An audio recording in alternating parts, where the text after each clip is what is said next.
I have heard of a land on a faraway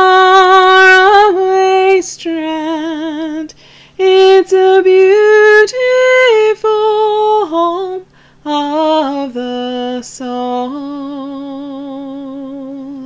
I don't have a very big family. I was an only child, which was unheard of in my day almost.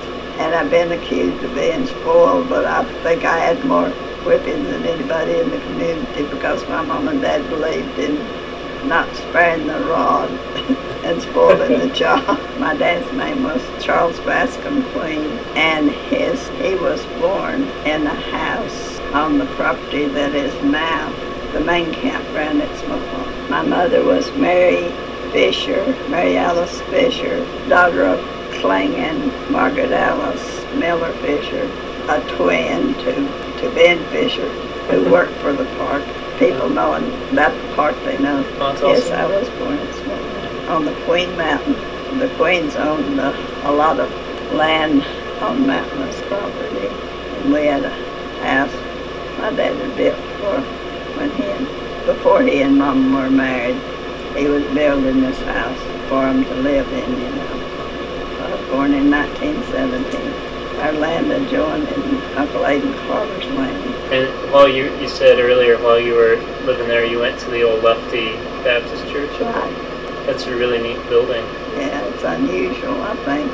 And it had these little lamps around the wall that sat on little, kind of like a little platform, but they would light those around the wall, you know. And then they had these two big old lamps that pulled down. I don't know if they still have them there or not. I can remember my mom and dad washing the lamp globes and cleaning them.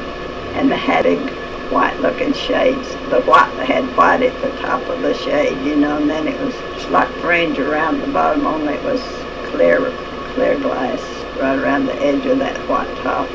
Oh. And it had had to be filled up with oil, of course. It had a wick and was lighted, and it was on kind of a chain, and then they could push it back up there, and that was the central part of the light, you know. Of course, it was very dim at night when they had services at night until they put the electricity in, you know. And I guess for all these years since the park took the property, they wanted to burn it down, and a lot of people gathered together, you know, and just opposed it, so that they didn't, because it was a landmark. When it was built, it was still Jackson County, you know. See, it was first called Mount Zion. It was at the Arnich Ford there in Cherokee, and people from Shoal Creek belonged to that church, and people from Lufty too, Oakland Lufty, you know, they just always said Lufty when they decided to divide it.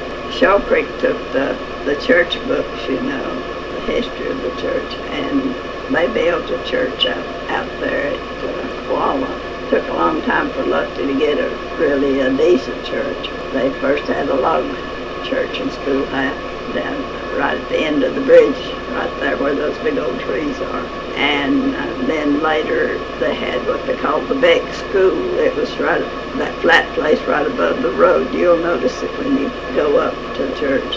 And then my granddaddy gave the land for this one. I think it's about 1906.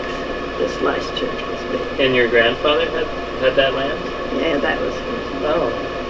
W.E. Queen, Wilson Inslee Queen. He was named after one of the family's favorite pastors, I think. People called him Wilts. Built by Jesus on high, where we never will die. It's a land